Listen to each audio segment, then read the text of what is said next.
What's up, everybody? How's it going? Soccer Dad Pod. Who's that strange voice you say? Yeah, this is Kyle. Long-time listener, first-time talker. Absolutely. Listen to a lot of them. Kyle Carlock, fellow carpool... No, actually, initial carpool co-host, first-timer. First-timer. Yep. How's it going, Kyle? Good. Good. A little nervous. This is nervous. You know how to talk. You know how to drink. I do. We're down in Florida still. GA Cup week. Rolling us in with a little Zach Brown band. With a little Jimmy Buffett in this one. So I kind of split the difference. Zach Brown's a Georgia kid, right? You would know. He is a Georgia kid. And Buffett is from the tip of the islands. Keys? The Keys. Yes. So I split the difference right here in Tampa. There you go. Little toes in honor of the beach today. Took the kids to the beach, had a little family time. Awesome, yeah. So, GA Cup, we're down here. Today's episode, what we're going to be doing, we're going to be talking more about really pathway and process. You know, I say it all the time, you've read your dashboard, you know who the guests are, you've read the summary. We're going to get into showcases. We're going to get into recruiting. We're going to talk about pathway. We're going to talk about, you know, what the needs, wants, asks are from programs, from coaches, from families, from players. Kind of mix it all up together. And while we do that, we are downtown Sarasota at Brewster's. Thank you, Brewster's. Walked in and were like, we podcast. And the bartender's like, so does everybody. Only you look like a nerd. Yeah. So we're at the corner here. Great place. Last episode, I want to do a quick recap. We had David Richardson from Sockers. He's been with the Chicago Sockers for a long time. Down here at this event, they were one of, I believe, 4 non-MLS affiliates that were qualified into the tournament, playing in the U18 age group. And they made a run. They went undefeated in their group. They won their next playoff game. Just were knocked out by RSL, I believe. RSL, yeah. Just it's a cool story. Go back and listen to it because you know a lot of families have this like, you know, this dartboard in their head as far as what a bullseye in this world means, and everybody's like, oh, it's an MLS academy. Well, maybe, depending on where you're at, depending on what your options are. And the Sockers are one of those in a marketplace where you got multiple bullseyes that you can throw at, you know, depending on the fit, depending on what you're looking for. Really cool approach. The guy's a little zen, too, about it. So I was really impressed with his why, you know, because a lot of times in the club world, everybody's like, well, it's what's the cost, right? Pay to play. How much is it? But they much different model. Yeah, I knew this guy. Interest, full disclosure, my son actually played with Sockers for about 5 years, I want to say, before we moved away and ultimately, you know, found his way down to St. Louis City. So I know Sockers directly, always knew about Richardson and you know, big character. Obviously has done great things with the club, and it's great to see them succeed. And they've kept a pretty good grasp on all their players that have, I think, garnered interest, right, from the Fire and other clubs. And well, you know, we talked about it in the episode, and you'll catch it later because you haven't been able to listen to it yet. Assuming you listen, I to it. haven't listened to it yet. Yeah. You know, you look at these macro markets, L.A., New York, in particular. You know, where they have a regional population of 7, 8, 9, 10 million, right? Well, Chicago's got a 9 million MSA, right? All those other markets have multiple MLS teams, right? LAFC, LA Galaxy. New York, you got FC and you've got Red Bull. Right. Chicago's got the Fire, right? So the fact that there's only one in that market with kind of that population and really the pedigree and history with the game, it's not a surprise that you have a club like the Sockers that can elevate and compete at this level. So go check it out. Really great episode. I'm going to ask you early on, too, because you know, it's how we keep this thing going. Just hit the pause button for a second and then send that share button to a friend, because I'm sure you got a friend or a family, you know, somebody that you know that's like has kids in this system trying to figure it out. Send them this episode, because I'm forewarning, you're going to get some good nuggets here. So please and thank you. Kyle, I'm glad you came on here. Number one, I've had fun. The beers and the highbrow solutions to our kids' problems. Yep. Masters of the universe. Exactly, right? It's been awesome. But I wanted to lean into a little bit your own story, because you guys are kind of one of those families that, a lot of people kind of hear and think about, what are my options, right? Sure. Especially whenever somebody's in a smaller market and they're trying to figure it out. You guys originally from Northern Illinois. You kind of bounced around a little bit, and now you've landed in the Madison area. Correct. Your son Evan, is currently with the City 18s. 18s, yep. But he's had a path. Yes. Yeah. So let's go to the U13-14 time frame. Okay. Talk a little bit about the pathway, and then let's get into why City and what it's like with a kid out of the roost. Sure. Yeah, I mean, we grew up in a small town, and not a lot of soccer pedigree there for sure. And he found a local club initially that was your typical travel club, small community, small market. Everybody's telling you need to go to the next big club, right, as you continue to progress up that ladder. And so, he found his way to Rockford Raptors for a year, and then ultimately found his way to Sockers, where he played in the DA early on. I think at the U13, if that was when the age he started. It was when Naperville and Schaumburg separated, and then ultimately come back together for the club that they have now. And so he stayed there for 5 years. Opportunity came for me and my family to move to the Madison area, so that was tough because we had to take him out of, at that time, MLS Next, right? And so went and played for the 56ers for a year in Madison and loved it. Great people, great players. Smaller market, right? They don't get as much exposure, and so he was really interested in getting back into the MLS Next world. So he took a stint at SC Wave over in Milwaukee. Great. Marcio Leite is just amazing coach and a lot of connections. And Marcio, to his credit, came up to Evan early on and said, what do you want to do, right? Do you want to stay here? Do you want to go the next step? And I've got connections to different academies. And so, he started that process. We played City in Milwaukee one game, and City subsequently reached out after that game and said, hey, could you get him down here for a trial? And of course we were all for it, all the while my wife. Well, let me ask real quick, the request for the trial, was that City Direct just seeing the game, or did your coach and staff kind of make the intro / option / request? That's a great question. Honestly, I don't know how that went down with Marcio. I know he was talking to, I believe, Cincinnati and Columbus Crew and some others, but whether that happened with City, I don't know. I know that Evan had reached out to them just and said, hey, here's a highlight video early on.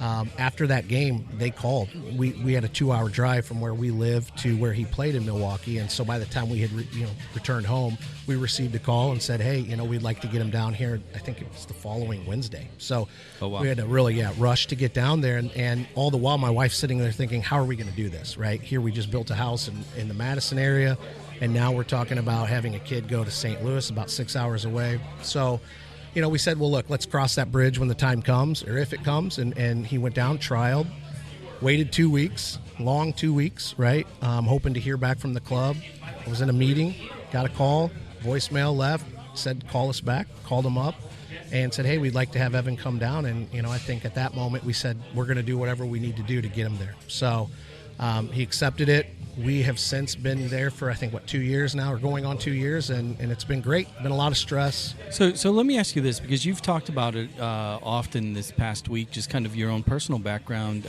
You're not a soccer guy by trade, right? No.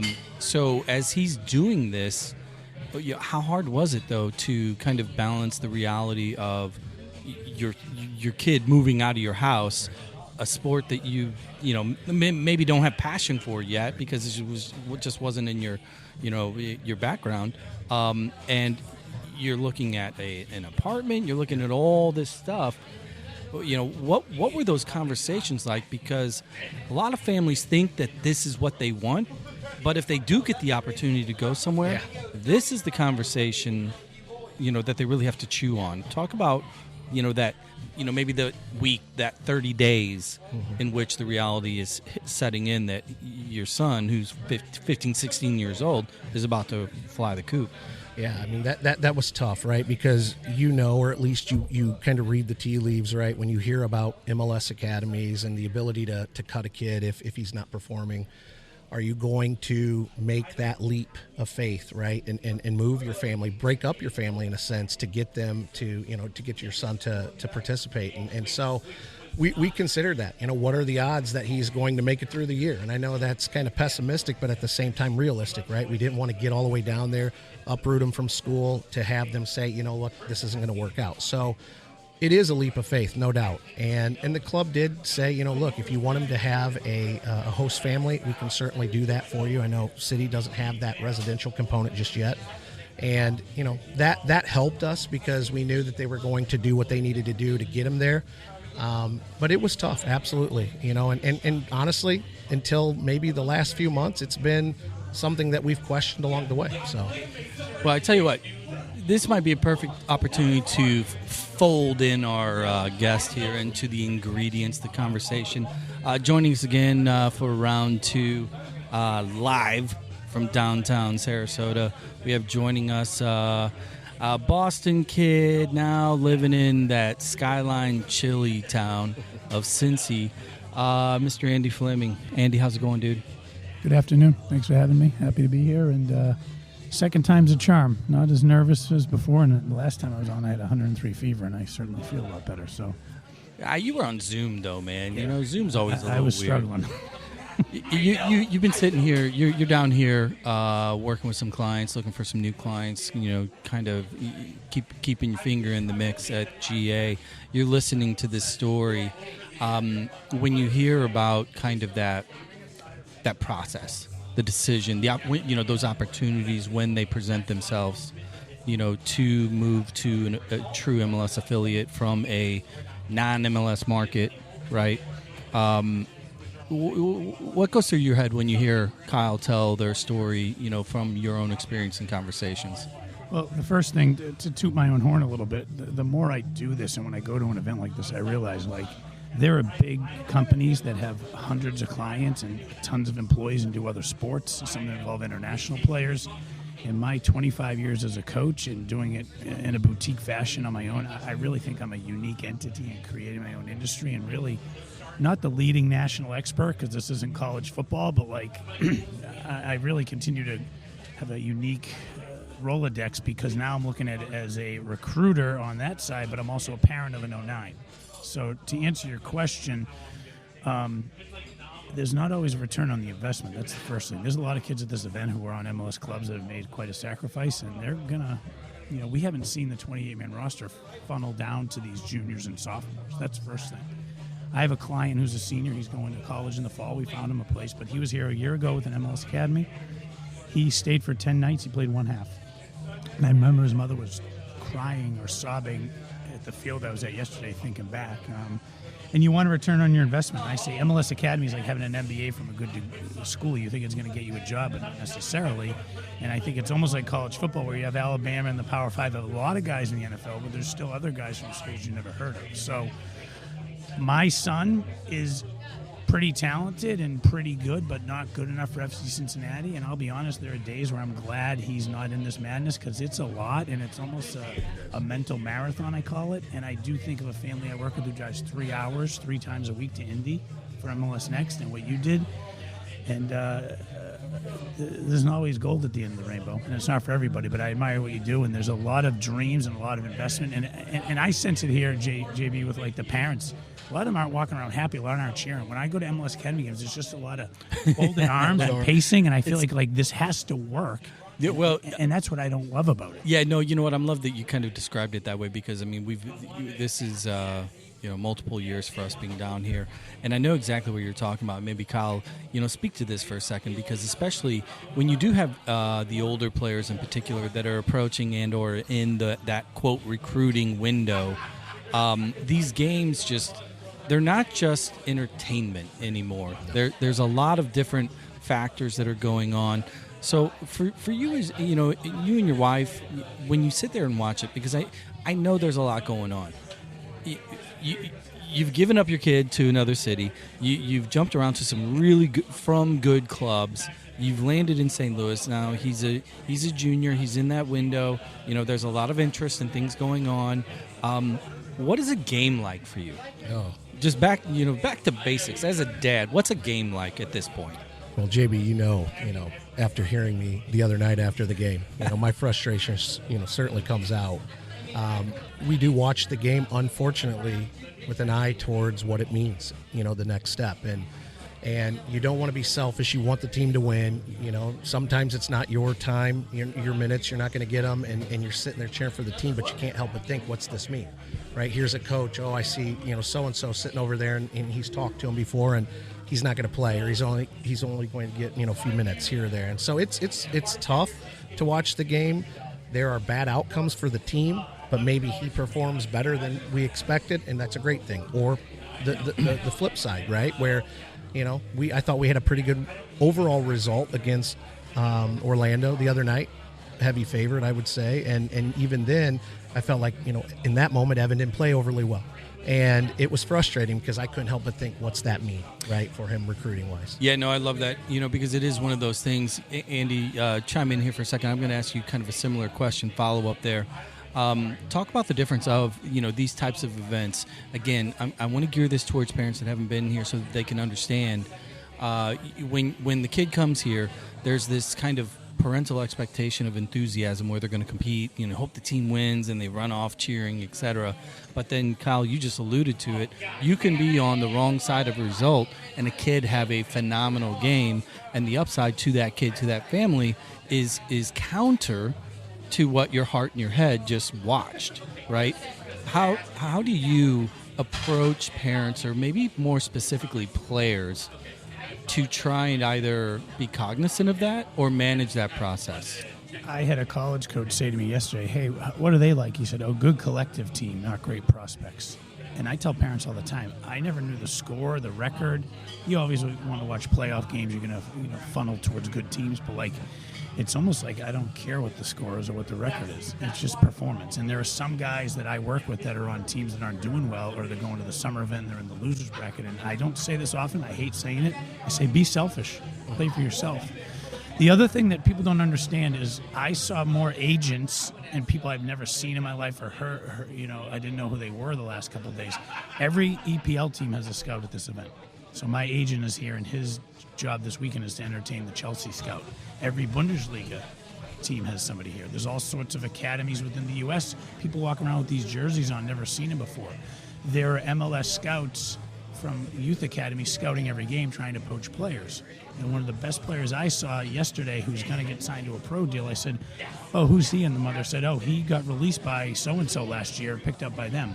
And there's poaching, there's releases, people are wrong. So this is a job interview. It's an appetizer. FC Cincinnati, my hometown team, I know the general manager and the technical director well. They were here watching their younger guys, which I thought is unique and phenomenal.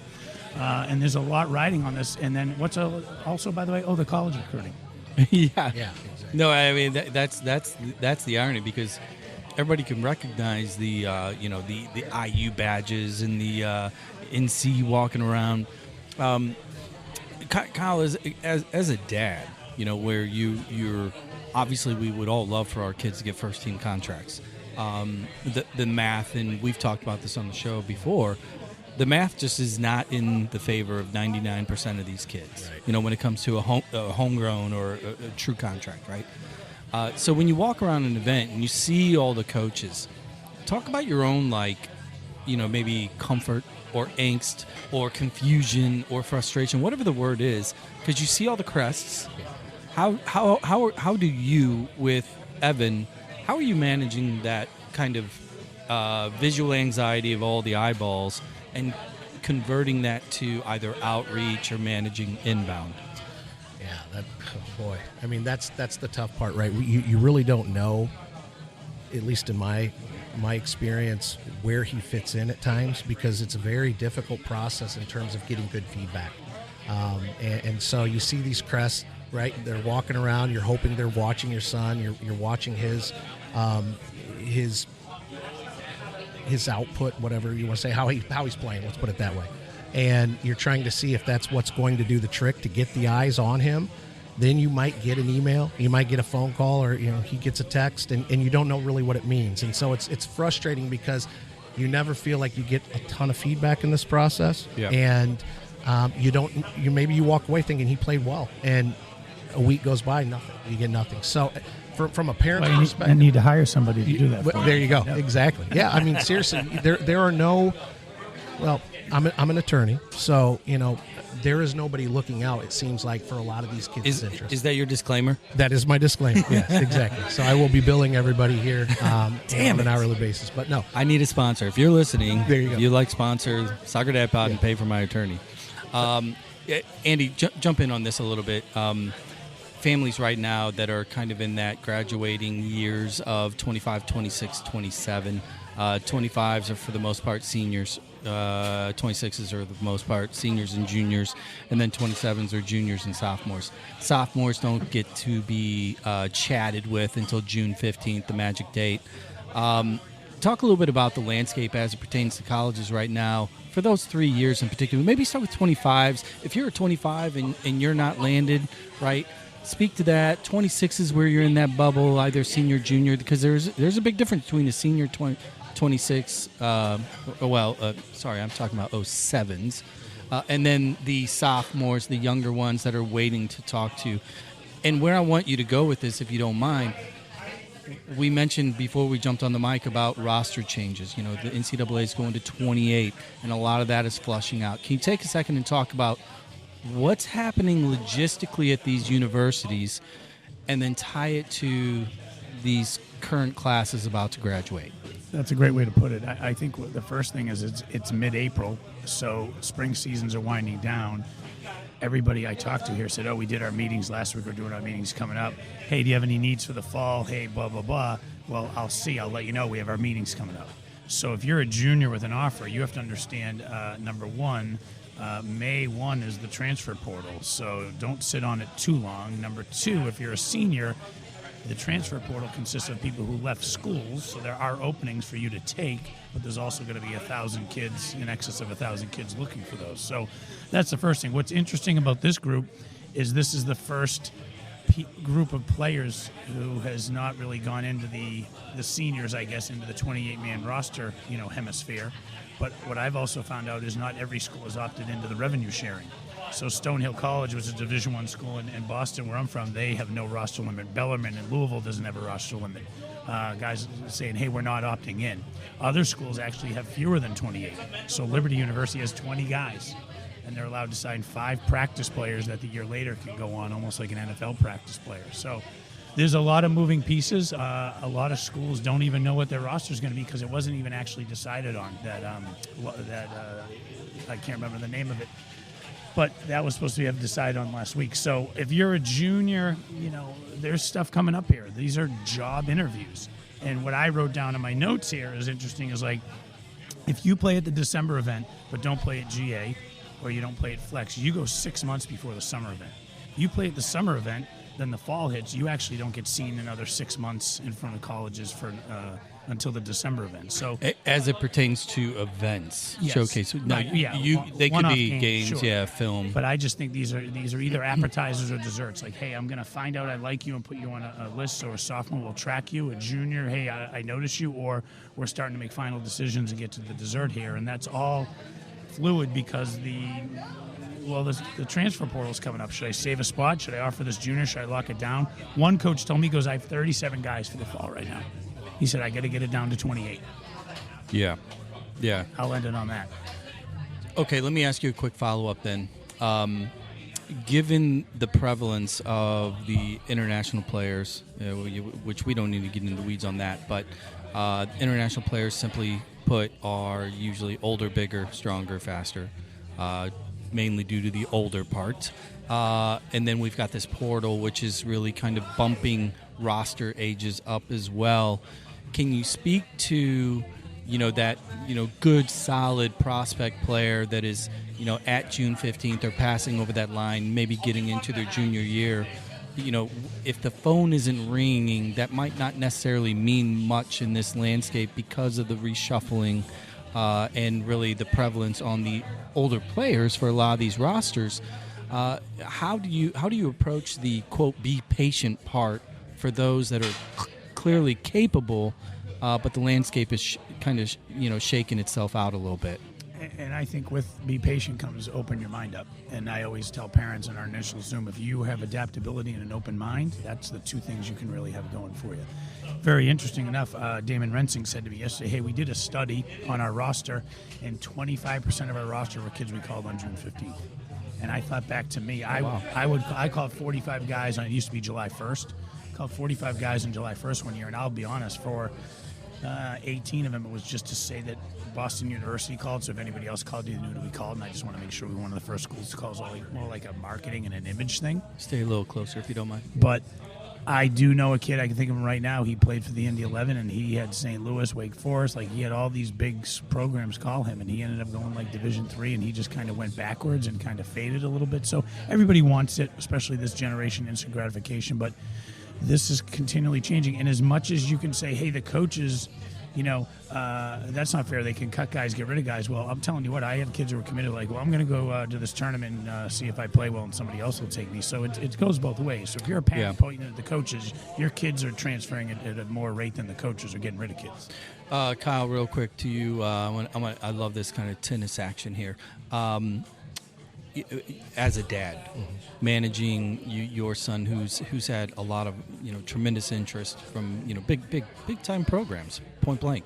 A lot of them are kind of, again, to the point what we just talked about. They're figuring out their rosters. Yeah. How do you as a dad, maybe a one-on-one, and if you don't want to talk about it, that's fine too. How do you handle Evan? To kind of keep his head straight, because we talked about at the very beginning. You guys have went all in.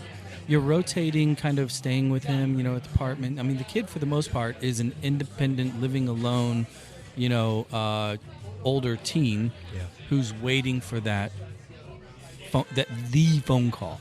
Exactly. How do you manage that as a dad? Oh boy, trial and error. I mean, look, I'm not a college athlete, right? I played high school sports, and so this is all new to us.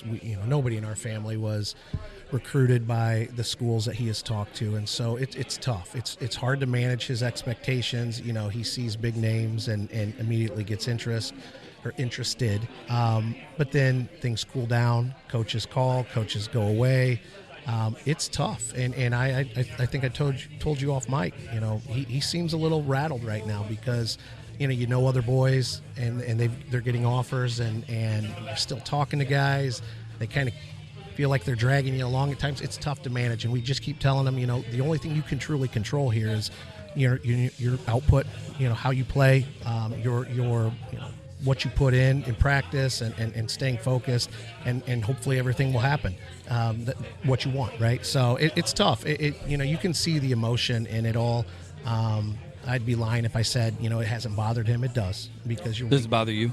It does, absolutely, because you start to question, did you make the right decision, right? He's 17 years old, and he, like you said, he's down in an apartment. He's learning to make his own food. He does his own laundry. He's like a college kid. I lost my son, basically, in my mind, about 2 years early, right, to college. And it bothers you because if you're not getting that feedback you want to get in the form of an offer or in the form of something that he's really excited that ROI. Yeah, exactly. Then did you do the right thing, right? Did you make the right decision? Was this a good thing for him? Is it going to mess him up in the long run? And if you take the apartment out of it, I will tell you that's very common what you guys are going through. And what I like about my job now is at 5 o'clock, I'm very emotionless, not a lot of emotional attachment to it, as opposed to coaching where it was every single day, all day.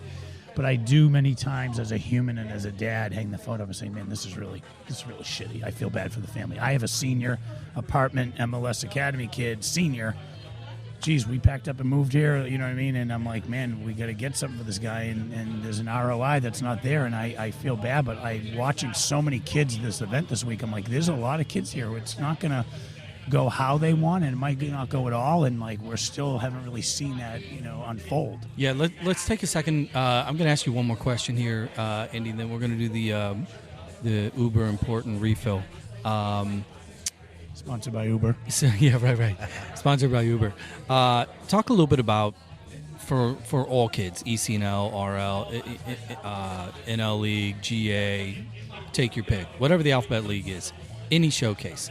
Talk about the importance of focus for that next touch, that next moment. Because the accumulation of the stress is super, super high at every one of these levels. Talk about what you see when you see kids that are able to, make that mistake, that visual mistake that all the scouts have seen, but turn the corner, and really clean the head, because this thing is really, you're only as good as the last touch that they see. Can you speak to how you maybe advise clients or, as an ex-coach, but as an agent as well, how do you work with kids that, maybe did have a bad first half, but turn it around or try? Go ahead. And I'll tell you what, I did a video recently on Instagram, and parent behavior on the sideline, not doing great communicatively on the telephone, but body language keeps coming up with these guys. And there was a kid at an ACC camp, and he was a great player, and they said he just had a couple of body language moments at camp. And that's so innate, and it's so secondhand, it's so natural. It's tough to just lose it all at once, but it's certainly there. The other thing I think is just trying to put kids in environments. I remember being a coach, I would go watch a team in Connecticut play, and my sister-in-law was in Connecticut. I'd take my son, and he would go over and play with the under-10s, and like bringing him around, just being uncomfortable. Because I do think it's hard not to see the coaches come sit there, especially if you're not on a big club and it's all the time, and be like, shit, this is my one chance, and guys losing their minds over it. But it's a tough thing, because I think you have to move on and stay in the windshield and not the rearview mirror. And I think how you handle failure is almost, you're evaluated on that just as much as success. And there are goalkeeper coaches who say to me, and most of my goalkeepers have a video of 5 to 8 goals where they've allowed, because they want to see the reaction. Said, can you send us a video of him after he allowed a goal? And I think that says a lot about what JB just talked about. That's it in a nutshell, really. That's interesting. Yeah, because I remember way back in the early episodes, I believe it was my good friend Jared Imbeck from Akron made a comment about he kind of seeks out the moments in which kids make mistakes, because he wants to see what they do the next 2 touches. That the ability to recover, the ability to do that, because it really doesn't matter what you're trying to do, whether it's you're looking at a JUCO or you want to go play Duke. You're going to make mistakes. It's what do you do next, right? All right, here's what we're going to do. We're going to take a quick break. Andy, Kyle, and JB live from Sarasota at Brewster's. When we come back, we're going to talk more about the recruiting process. Andy, I know you brought in some talking points notes from the week, and we want to get your take on the event, what you're seeing, and kind of what's going on in the process. And we'll go from there. So we'll be right back after this. Roll out with a little Zach and Jimmy. See you on the flip side.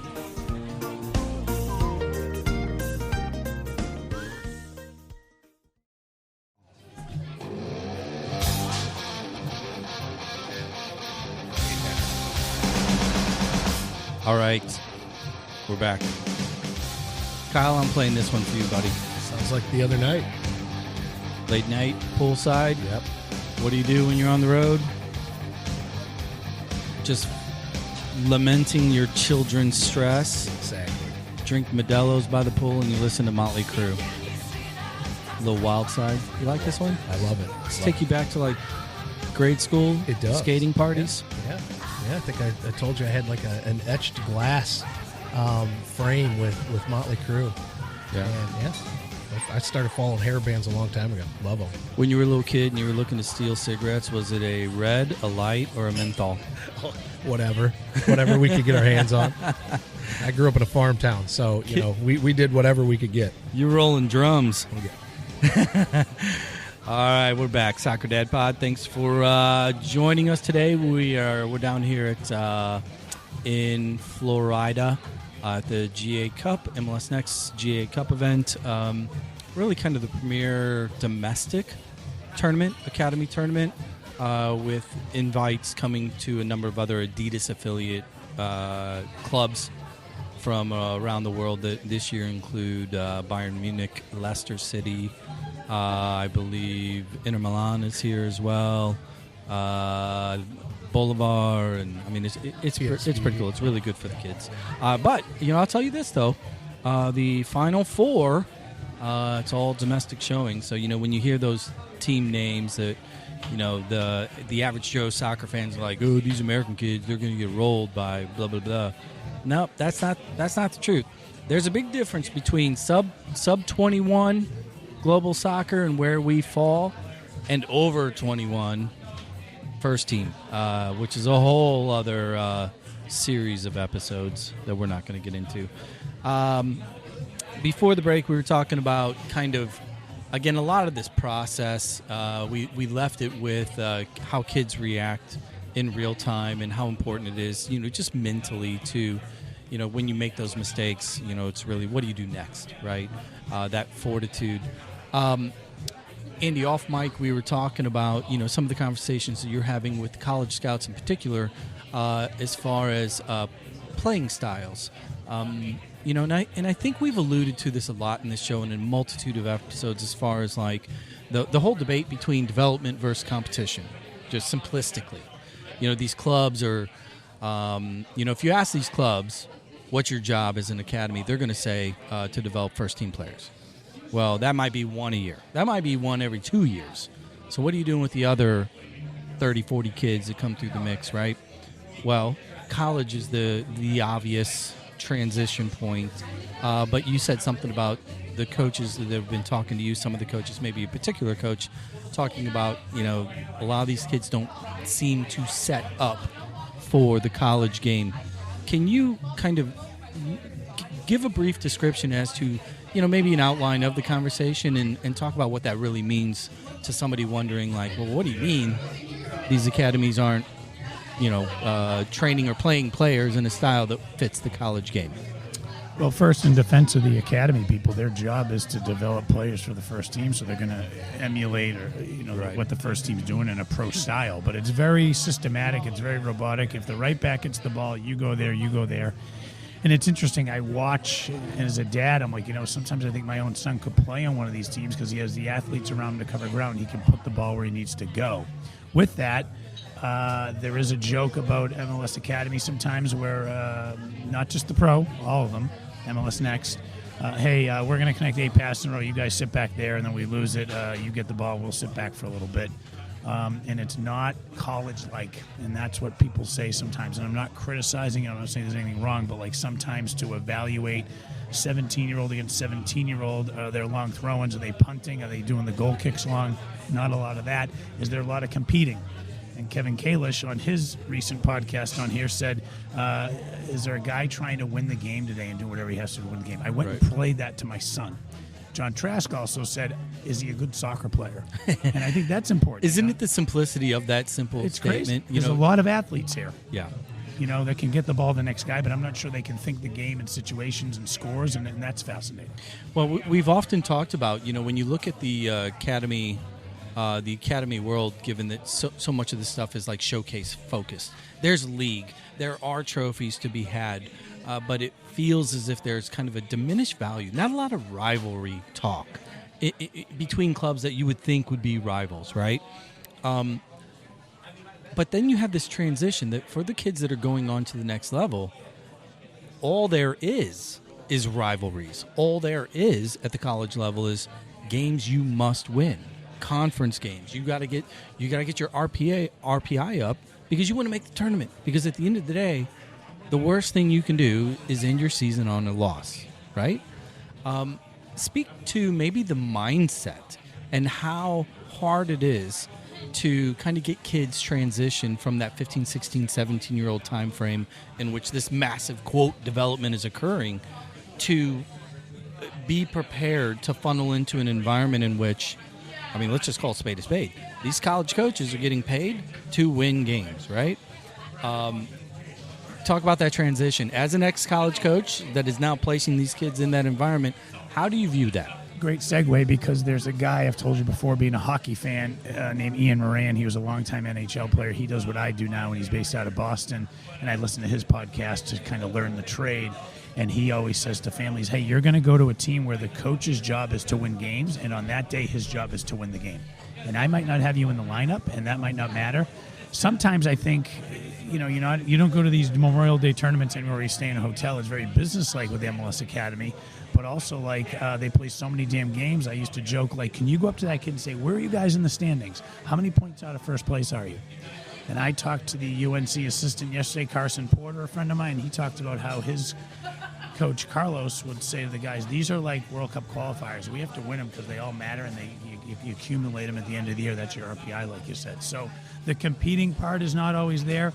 I did overhear a conversation yesterday between the gentleman who runs MLS Next and a soccer administrator / executive, and talking more about regionalizing and having regional champions or regional events and just incentivizing it a little bit, because it just seems like the next game. And I hate to say it, but I used to look over it. It happened 3 or 4 times with me in high school where people came to watch me, college coaches, and they were there, and I noticed them, my eyes lit up.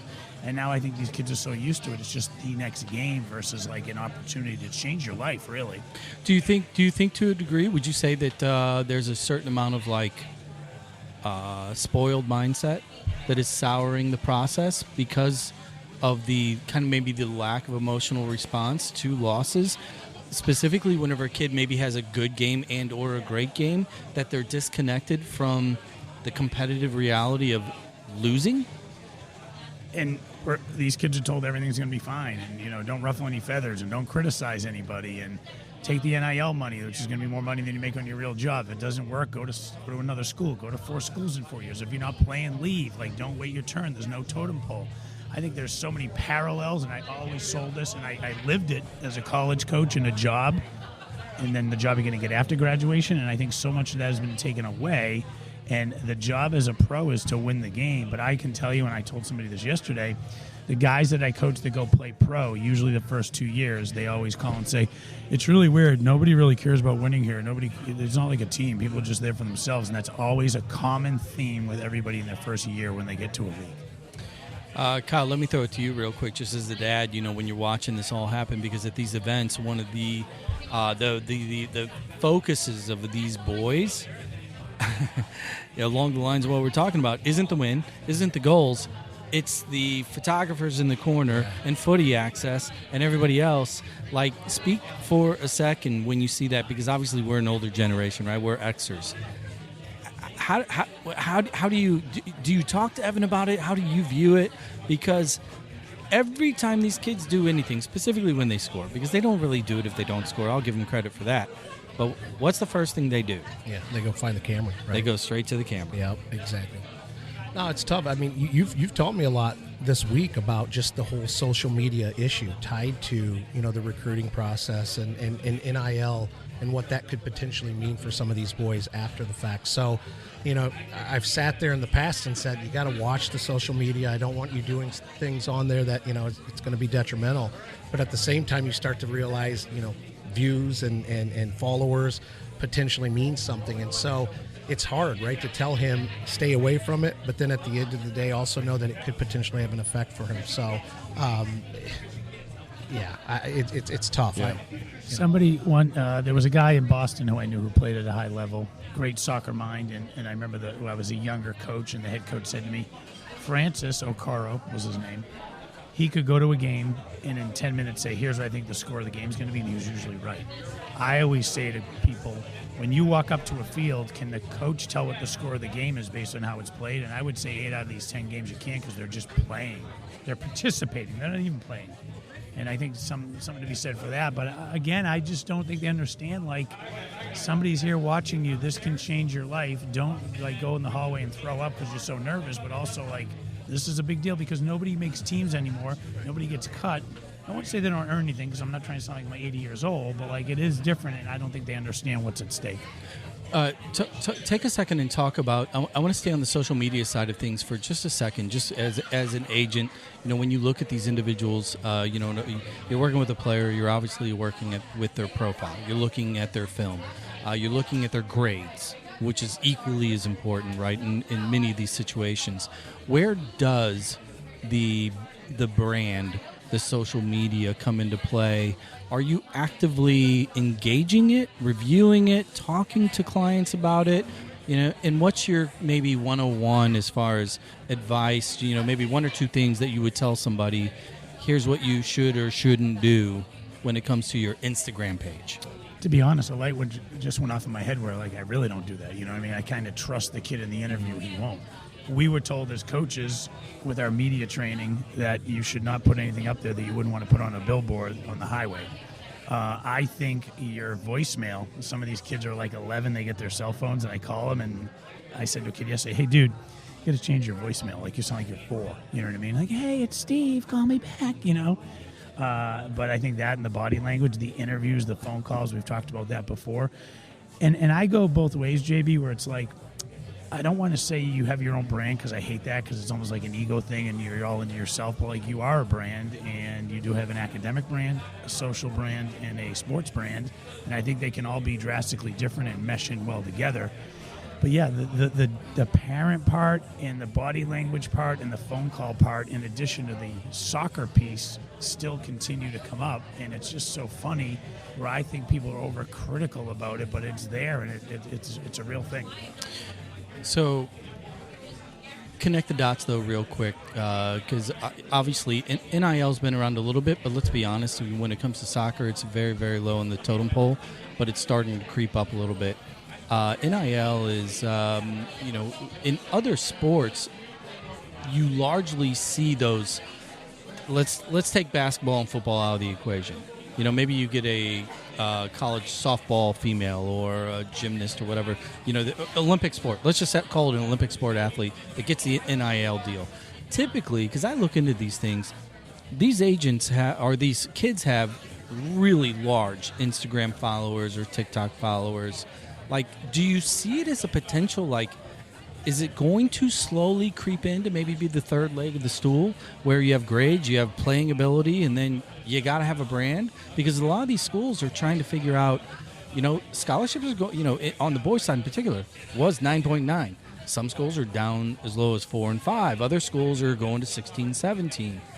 If you do have a social media presence, do you, even though you just admitted that it's not something you're doing now, but just knee-jerk reaction, do you see that as a potential value or a tool as part of the resume moving forward?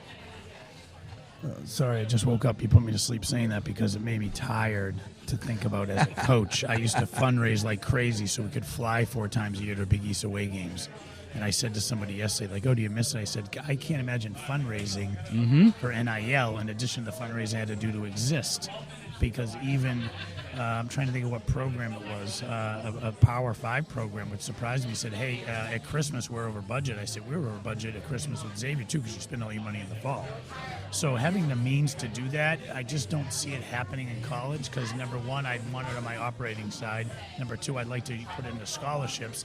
And if I do have this excess overhead, I would want to use it for NIL, but that would be the third thing. Yeah. I will tell you that the Blue Bloods have it, and it's to the tune of $20,000, $2,000 a month, $1,000 a month, probably 2 to 4 guys having it. But I don't see it coming in at that level. But again, I still look at it as a corporate thing, and I always use the analogies, and you know this. Like, someone's trying to hire you. They're going to check your social media. They're going to do a Zoom with you. They're going to do a phone call. A kid went to visit Tufts last week, took pictures of 3 outfits, said, here are my 3 outfits for the 3 days. Is that all right? How do you dress? And that, to me, is different than a brand. A brand, I still think of Deion Sanders and, like, these guys want their clothing line and their music videos, and, you know, and I'm like, I just think kids get into that too much. But how you handle success and failure at these events in these moments, like you talked about, run over the corner, that's the brand more so than anything I think you see online to me. Let's shift up a little bit, because one of the questions that comes up a lot of times with parents and frankly for the kids is, you know, the definition of the word commit. You know, because everybody has the conversation, or most families have the conversation with the school. School ends up, you know, deciding, you know what, we like them enough, we are going to make a quote offer, right? And the offer in today's world, for the most part, is a verbal commit. Could be a kid that's exiting sophomore year, June 15th, and on June 16th they get their offer because they're just, in their eyes, a can't miss. Realistically, most of them happen a little bit later into that junior year, you know, maybe early senior year, where the offers come in. Can you take a second and talk about what is a commit? How, you know, the my attorneys here, right? How binding, how non-binding, how important are they? How much is just a handshake? When you hear a commit or a commitment, how are you defining it in today's world? Tricky question, great question, and I think that's why a lot of parents would come up to me particularly as a head coach, but even in some instances as an assistant, and say, "Hey, you're the main reason we decided to come here." And I think you have to say, "Can I truly trust this human with this offer?" Because they do get pulled, and this year was a great example where, especially on the women's side, hey, there were a lot of girls like, "Hey, we don't have a space for you. We have to get rid of people, and we're not going to honor that." And I'll kind of answer your question in a second, but I had 4 clients, and I was telling Kyle during the break, it's like, hey, it's Thanksgiving, great job, congrats on being here, but you've only been here 1 semester, we don't have room for you. And that happened to 3 kids. So keeping the job is just important. Wait a second, let's do that. They were in school at a university. They had already agreed to play there. The coaches invited them, right? They're there. They're on campus. They're there. They were not red shirts. They were part of the team. And with the roster changes, etc., it was pulled. Yes. And my Thanksgiving and Christmas break was spent with 4 different kids sitting down who were already clients, like devastated. Like, we're here. This is my home. This is what I signed up for. Or I have an apartment I already put a deposit in for next year. So keeping the job is just as challenging and unpredictable as getting the job, and I don't think people understand that. But to answer your question, I used to say, most of the time, hey, we are going to offer you verbally, here's what the offer is financially, it's set in stone, we're going to honor it, but there's a reason you don't put it in writing, and there's nothing early because they can pull out of it. But again, I see both sides now. I used to be pro coach, which I still am very much to the core, but also these kids can back out of it and go somewhere else. And a college basketball coach said the other day, I like when a kid commits because I know who I have to recruit against. Yeah. So I'm going to call them and say, hey, you're committed here. Here's why we're better than Iowa. Here's why we're better than Michigan State, So junior year, even as early as June 15th for these 2027s, you can get a call and an offer and ask to do a visit. And that's why I told you is the rising population in my agency are sophomores going into junior year, because the most underestimated, undervalued, underutilized stanza is the summer before senior year, because we're 9 weeks away from a call and an offer, and there's so much stuff you can do. But just verbally committing, so many kids put their feet up on the table and think they're done, and I hate to say it, but it's never done. Yeah. Well, I was going to. Do you see a lot of coaches nowadays coming to events like now and watching these players that they gave offers to in, let's say, November, October of last year, and pulling those offers? Have you seen that happen more now that things are becoming more restricted in terms of space and transfer portal issues and international? Are you seeing them pull? This is such a funny year because of the 28 thing. And even a school Furman told me, they're going to be allowed to grandfather for a year, so they're going to have 30 in the fall, then the following year to go to 20. But yes, I have. Does it happen often? No. Could I be a cold-blooded assassin and continue to cut kids and get rid of kids in the sake of winning anymore? No, and that's kind of one thing I don't miss about coaching. Off topic, but my daughter was born with Down syndrome, as you guys know. I didn't know that day. 1 in 740 kids have Down syndrome, so I always say 1 in 740 kids can have their offer pulled, and I have this mindset where anything can happen to anybody. So because of that, I always say, but I don't know what you tell. What do you call them every week? Hey, we still coming? You come over the field, you can't sign anything. It's not official till it's signed, so I don't know how to tell you to deal with it, but you got to continue to perform and do well academically, and you're always on audition, really. Sure. Yeah. So let me just put you and your service on the under the spotlight then, because I'm hearing this, and the reality is there are no guarantees. There's a very, very small percentage of players that have quote guarantees. Can you take a second, and we talked about it in the last episode, but in the context of what we're going over now, in which these kids are not going in with a lock-solid 4-year contract signed, you're getting your money no matter what happens. Can you talk about the role that fit plays, self-awareness, in determining and evaluating what is the school that, maybe is not your dream fit, but your right fit, so that when these things happen, these kids are able to maybe better dip and dodge and just adjust as humans? How are you approaching it as an agent with all of this in mind? And again, I go back to the corporate analogy where I don't know about you guys, but most people aren't on a guaranteed contract for their job. They could be fired and released at any time. And this is a great lesson where, like, hey, this is getting you ready for adult life. And there's a lot of parallels with college sports and employment and the pursuit of it, being evaluated, interviewing well, role acceptance, totem pole, adversity dealing with, accountability, and then also being like, oh, my...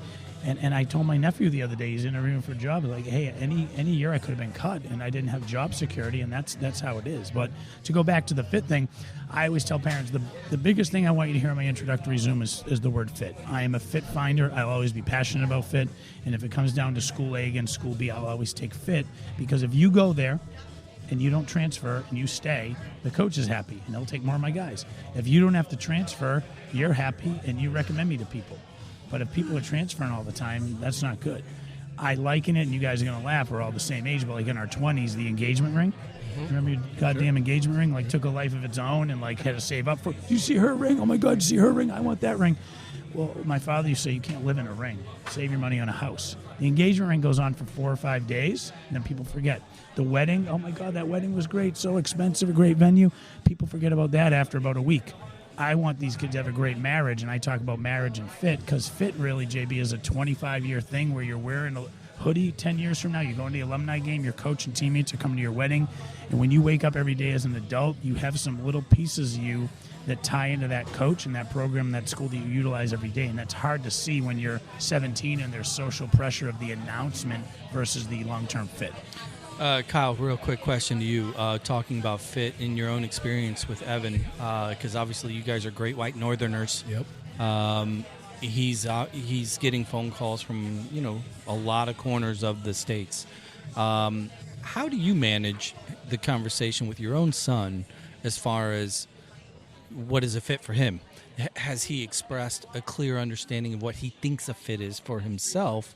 And what has been your role in maybe asking certain questions or leading the client, right? Yep.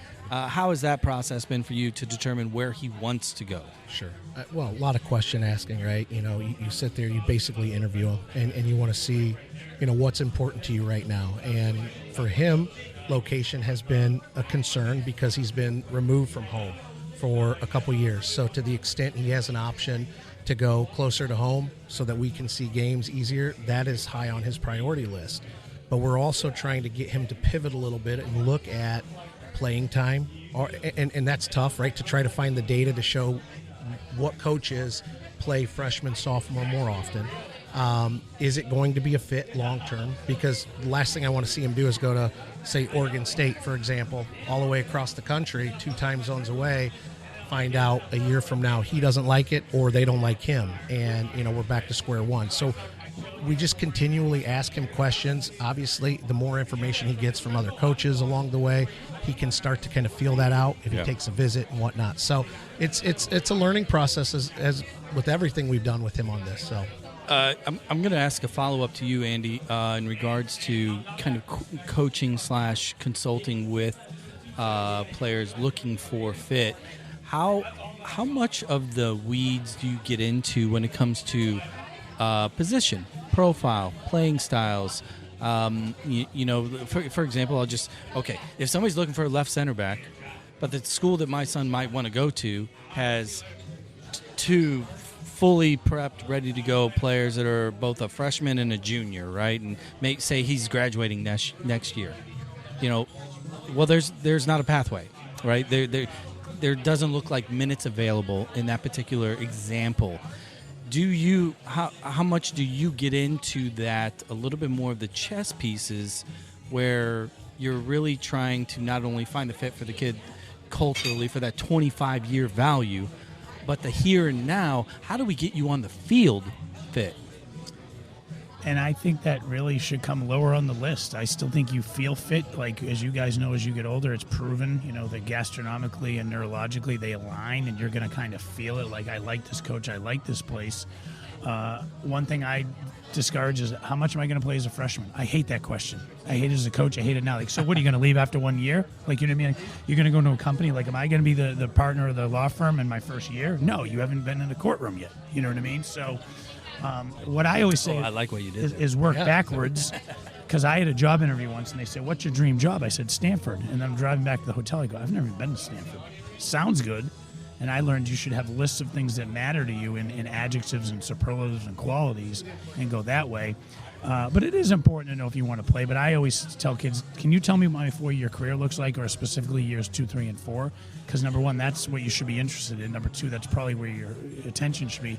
And then lastly, no one's coming in and asking that, because everybody wants its instant gratification. And that's why there's 1,200 kids on the transfer portal. They don't pursue fit. They pursue social media sizzle. And, they want instant gratification. It's a great point. So let's take a second. Let's play armchair expert here in honor of Dax Shepard. A little bit of therapy session. Take a second, Andy, and talk to parents in this particular environment. From MLS Next from MLS clubs to affiliates to ECNL, etc. Take a second and give the parents maybe one or two things. If they have a kid that is expressing interest or desire to want to go to the next level, and let's just say college, because if they're a true pro prospect, you're not guessing. You've been told, and your kid is moving in that pathway. But when it comes to college, given the roster changes, given the money changes, given the hyper focus on grades, given chasing fit and all these other things, if you were to tell a parent, maybe these 2 or 3 things that you should focus on or really think about to make this an enjoyable process, not an effective one, but an enjoyable one, so you and your kid doesn't argue all the time, where would you start? I'm tooting my own horn, but I still think finding that outside champion, an advocate other than the parents or the coach or somebody from the club maybe. Wow, you're telling me the same thing mom and dad did. And I think that's the first thing. The second thing is you have to tell your kids this probably isn't going to work. You have to advise them sometimes where are the parents in this? You're in charge. Your frontal lobe is more developed than theirs. You know more. You need to tell them. But just kind of putting aside the cocktail hour announcement and the dopamine rush and what sounds good versus what you think is going to feel good. And I think every mother knows hey, this is the type of young lady I'd like my son to marry someday. And the minute she walks in, gets to know her and how she interacts with the family and what she's going to be as a mom and how she's going to be to my son when things aren't going well. Is she a good teammate? Is she a good friend to my son? Do they have similar interests? Can she mix in with my family? It's the same thing with the visit, but for some reason with soccer, they get into locker room and conference and, the pop versus the engagement ring and the wedding venue and even the wedding invitation versus the actual marriage. And it's just so instinctual.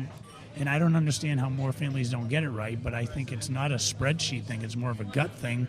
And you feel fit, like we said, and you have to have some type of people social intelligence quota to do this as well. All right. That might be a great place to slowly roll us out of here. We've covered a lot. I mean, we could keep going and going and going. Why don't we do this? I'm going to ask both of you really kind of the same question. Just give a 10,000-foot view, GA Cup, looking at all the kids, looking at the competition. As a dad, what does the event mean to you, Kyle, as a dad watching your kid play here against, there's already first-team players on these fields. There's national team players on these fields. The pomp and circumstance of the whole thing, what does it mean to you? Well, look, it's something we sought out, right, early on. As a little guy, he found his way into MLS Next and found his way out because of a move, not his own fault. So we sought this out, and to be here, to see it, to see the players we all see and know, first team, second team guys, it's great, and it's a good measuring stick, right? You like to look at your kid and compare them to others who maybe already have the homegrown, and it's been eye-opening in some senses because you look at players and you're like, wow, they're really developed. But to me, it's I think a reward for a lot of these kids to get to this level and to see it. It's been wonderful to use as a measuring stick. Andy, I'm going to ask you the same question, but I'm going to shift it up a little bit. As a life as a player and coach at the Division I level, and now your own agency, it's growing and blooming. When you do come to an event like this, give me a quick, your own personal state of the union. Good, bad, indifferent, exciting, scary, stressful, frustrating. Give me some adjectives here. Oh, you can't see it, but I'm shaking my head because for my job, it's hard. It's super competitive, and I want to paint a picture. So if you're in the ECNL or the NAL or the USYSA, if you walked in this weekend and looked around, you're like, oh my God, look at all these players. If you're in the Generation Adidas, MLS Next, there's still good players in ECNL and USYSA and NAL. And then you add the international part and the transfer part, there's just so many people. And it's no different than getting a job. The only problem is there's 205 Division I companies versus thousands and thousands of companies where you can go do something you really don't want to do or find a job or move away and go do it. I shake my head also because as a dad, I'm like, I don't know if my son's going to make it. And he wants to be a coach and he wants to go to a program with a good network so he can get into the coaching ranks. So he knows what he wants to do, and he has an in with me, and I have a network. But I also look around some days and I'm like, oh, he might make it. He's all right. Then the other part of me is like, God, this is a jungle. You have a better chance of being a lawyer than a professional soccer player. Oh, absolutely. And people don't realize that. It's so hard to get a Division I job, to get money at Division I, average scholarship $8,000. But when people talk about first team, and I don't think people understand like how hard it is to make the first team. And if you watch an MLS game now, reminds me of the NHL where there's not a lot of American skaters anymore. There's people from all over the world, and the MLS is a worldwide league, and 3 of those kids in the academy will go first team, and just having an open mind and looking at them as a 30 or 40-year-old adult versus like the dopamine announcement overall. Yeah. Yeah, that's a great snapshot because it's the scale is, it's really hard to describe. And what I come back to, and I'm thinking about a lot of the other parents that are, that are listening right now, and friends and peers, etc. Just focus on having fun. Yeah. Focus on making sure your kids are happy, that they're thriving, that they got a good group of buddies, that that will be lifelong friends, and because even if they do make it to the pro level, what does that really mean? 1 year, 2 years, 3, 4? If you're there's only so many Tim Reams in this world. That's just not realistic, even though all of our kids know that is a household name, right? So, all right, we're at that point. Guys, this has been a lot of fun. This is a lot of insight for myself, too, because, even though I'm here all week long staring at this shit, there's a lot of things that you guys have mentioned that I haven't even thought about, and it's helpful. So I appreciate your time, man, Andy. You down here the rest of the weekend, right? Home tomorrow. It's just about done. I come for the second leg of it because it's more college soccer-y recruiting, whereas I think the first leg is a lot of pros and guys coming down from the 2-team and signed pros, and it's very different. It's outside of my world. So I've enjoyed this is the first time I've done it that way, and I've enjoyed it. Awesome. Kyle, did you enjoy your I did. Long-time listener, first-time talker? Yeah, nerve-wracking. Certainly. Still nerve-wracking, but no, it's been great. Nah, you did great, man. The Madison lifestyle suits you well, man. You come in like nice and chill and all good, dude. You're welcome back anytime. Awesome. I'm gonna roll us out here with a little Motley Crue Wild Side because it is a wild, wild world we live in. Thank you for listening. Like, review, follow, share. Soccer Dad Pod. When you do that stuff, send it to a friend. This is like cheap. Do you know how much a therapist costs these days? So if you're going to find out. If you're into youth sports, I do know how much it costs. I am one. We're out of here. You guys be good. Yep. Catch you next time.